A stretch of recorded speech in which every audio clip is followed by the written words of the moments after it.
आज मॅडम शिकवणार होते क्लासमध्ये पोर्ट्रेट. सो पोर्ट्रेटचं त्यांनी सगळं आम्हाला मटेरियल वगैरे दाखवलं आणि आम्हाला प्रोव्हाइड पण करणार होते. सो त्यांनी शिवाजी महाराजांचं पोर्ट्रेट काढायला घेतलं आणि खूप छान प्रकारे त्यांनी असं शिवाजी महाराज काढला होता. आणि नंतर घरी आले, घरी मुलींची अशी मस्ती वगैरे चाललेली. सो एन्जॉय करत होते ते आणि मीही त्यांच्यासोबत मस्ती करत होते. त्यानंतर गव्हाची मशीन आली होती आणि गहू काढायचं काम चाललं होतं. मी सहज वरती गेले होते. सो मी व्हिडिओ क्लिक केला आणि ते बघत त्याच्यानंतर मी खाली आली. म्हटले चला आज कसं गहू मोकळं केलं जातं ते बघूयात. तर खूप छान पद्धतीने सगळ्या गव्हाच्या ज्या ओंब्या असतात ना त्या मशीनमध्ये निघून जातात.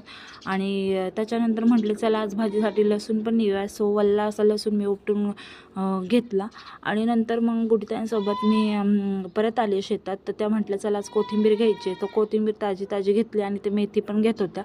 आणि मला खूप आवडते की ताजी कोथिंबीर भाजीत चिरून टाकायला खूप मस्त लागते.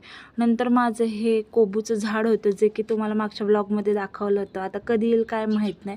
So wait and watch. आणि आवडला असेल व्हिडिओ तर व्हिडिओला लाईक शेअर सबस्क्राईब नक्की करा.